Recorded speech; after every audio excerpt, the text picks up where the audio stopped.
Good afternoon, everyone. This afternoon, I am going to talk about ethics in teaching. But before I proceed, let me present to you my group mates Angeline, Hannah, Myra, Maurice, Julika, Angela, and yours truly. Ethics in teaching. Have you ever hit by a chalk at the back of the row during your high school days or probably primary school days? Or have you ever gotten a low grade simply because your teacher finds you really talkative and annoying? Or have you ever gotten a high grade because your mom bought pancit and lumpia on one of the school occasions? If you have those kind of situations or memories, I want for you to look back and sit and think about them, because this afternoon we are going to talk about whether those situations or those memories of yours are actually ethical in teaching. So, what is ethics in teaching? Teaching ethics involves fostering integrity, fairness, and respect, creating a secure environment for student learning while adhering to high professional standards. Key principles include treating students equally, maintaining confidentiality, and upholding honesty, which are essential for building trust among educators, students, parents, and the community. So, in short terms, ethics in teaching is securing and creating an environment that is safe and professional when it comes to learning. And it's not just about um, the teacher, but it's also like it's the students. Like it takes one to tango. But we're talking about ethics in teaching. So primarily, it is the teacher who creates a secure environment for the students to build trust, not only to the students but to the stakeholders. So it promotes integrity, fairness, respect, responsibility, and professional conduct. For our learning objectives, our aim is at the end of the presentation, the learner should be able to define ethics in teaching and explain its importance in education, identify the core components of teaching ethics, discuss the ethical principles that guide educators in their professional responsibilities, recognize the common ethical issues and pitfalls that teachers should avoid, and lastly, appreciate the role of ethics in creating positive, respectful learning environment. So hopefully we are able to achieve all of this by the end of the presentation to have a productive afternoon. Why is teaching ethics important? I mean, like, there is a recent debate that they're gonna take out the ethics subject in the curriculum, and a lot of people are in disagreement of this decision. Because why? Should we not study ethics anymore? Especially like ethics is a branch of philosophy, and it's a broad term. Like, there's a lot of coverage of ethics, and now we're specifically diving into teaching ethics. Why is it important? Why is it important that we are learning this? Like, oh, we're not gonna be teachers, so we're not gonna learn that. Is that how it should be? So why we are learning it is because why we are learning it at the same time, why teaching ethics by itself is important. It's because it builds trust between teachers and students. So it doesn't mean I'm not going to be a teacher, so I don't have to learn what teaching ethics is. You should, because you are a student. It creates a safe and respectful learning environment. It encourages fairness and equality, promotes responsible behavior, helps students develop good moral values. So we have to, it is essential to learn teaching ethics, and at the same time, it is essential to have ethics in teaching, because as a teacher, you build trust with the students and the stakeholders, and you create a safe and respectful learning environment. And when you have a safe and respectful environment, then it is efficient for the student to learn. The student will have a productive learning inside the classroom. Encourages fairness and equality. Of course, we are aiming for this because as a teacher, you have to have an equal treatment to the students, so everybody will respect you and actually look up to you and see you as an example of having good moral values. Promotes responsible behavior, of course. Now we have the core components of teaching ethics. First, we have fairness and equity. What does it mean? It means that it is treating all students equally regardless of background, appearance, ability, or beliefs, and avoiding favoritism. So it doesn't mean you're beautiful, you'll get the highest grade. Or it doesn't mean you are a daughter of the principal, you'll get to be sent out to competitions without having any due process of, having to select who's the best to be sent out for a competition to represent the school. Or it's a situation where it doesn't mean you are what do you call this? You have a different belief of what the teacher has, then you got the lowest grade. It doesn't mean you are of different religion and you'll be treated differently. It shouldn't be that way. That's where we're promoting fairness and equity in upholding teaching ethics.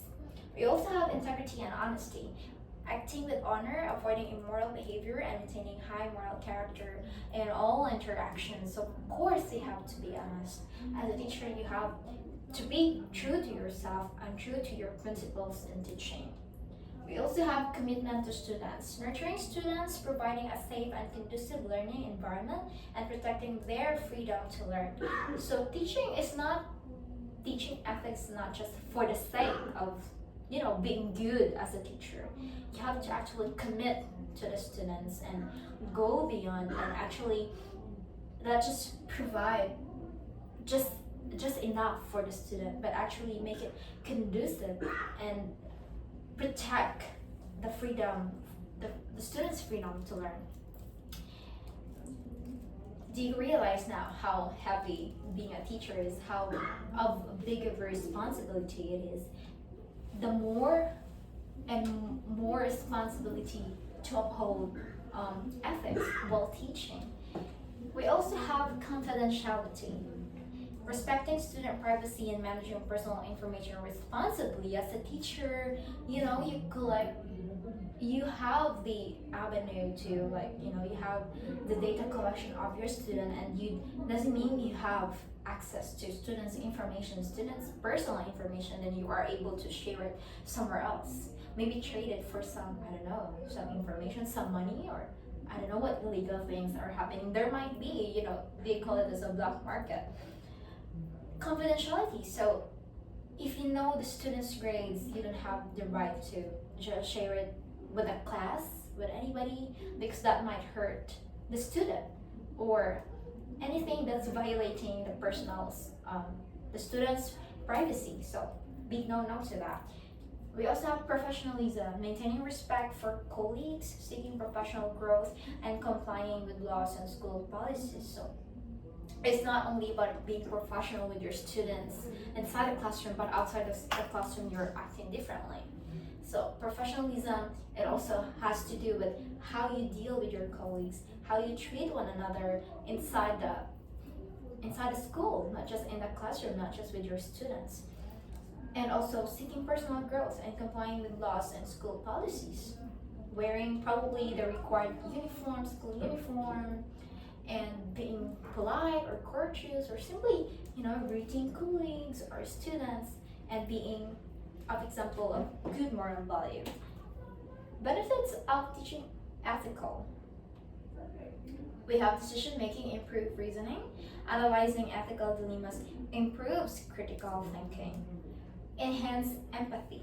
Discussing ethical conflicts fosters perspective taking, compassion, and respect.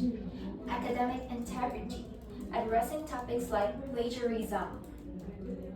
This is a big topic. And cheating helps students understand and value honest academic work. Actually, we could list a lot more benefits of teaching ethical, but here are the top 3 that we've selected to talk about. Decision making, improve reasoning. So analyzing ethical dilemmas improves critical thinking. If you are a teacher and you are teaching ethical, then of course you're able to spot on what's what's right from wrong, or like what's considered right from wrong based on the rules that you have inside the school or the policies, or simply because of your good moral as a teacher. And when you have that, you're able to analyze and improve critical thinking on decision making. Also enhance empathy.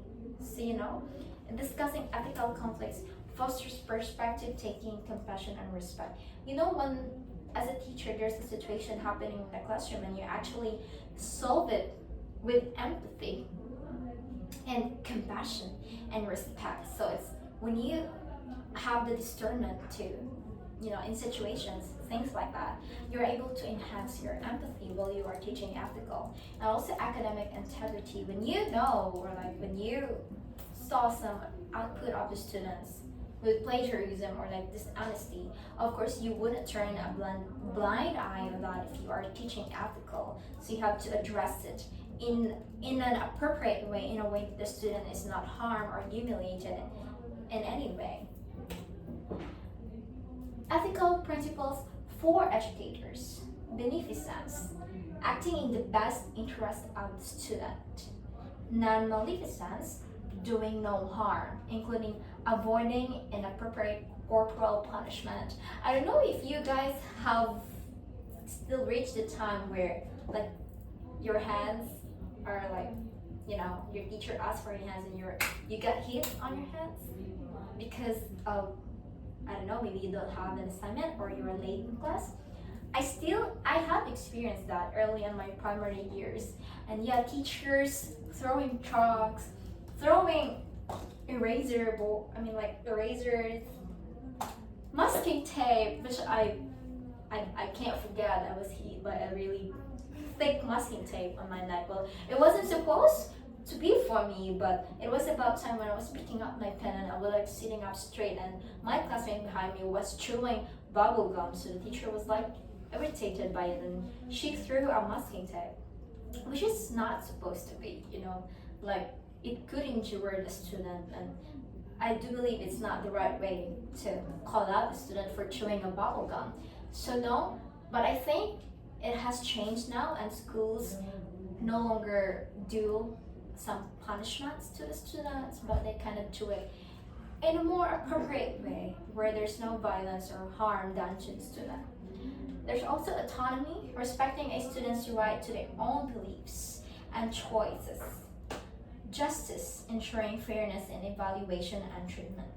So some schools now doesn't anymore like encourage, strictly let the students wear school uniforms. A lot of schools now encourage students to, show themselves or like express themselves in the way that they wear clothes, except that it should be in a respectful way.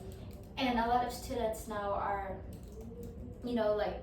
they have their own voices. They're able to express themselves in schools. It could be in arts or any other aspects. And students, there's not a lot more.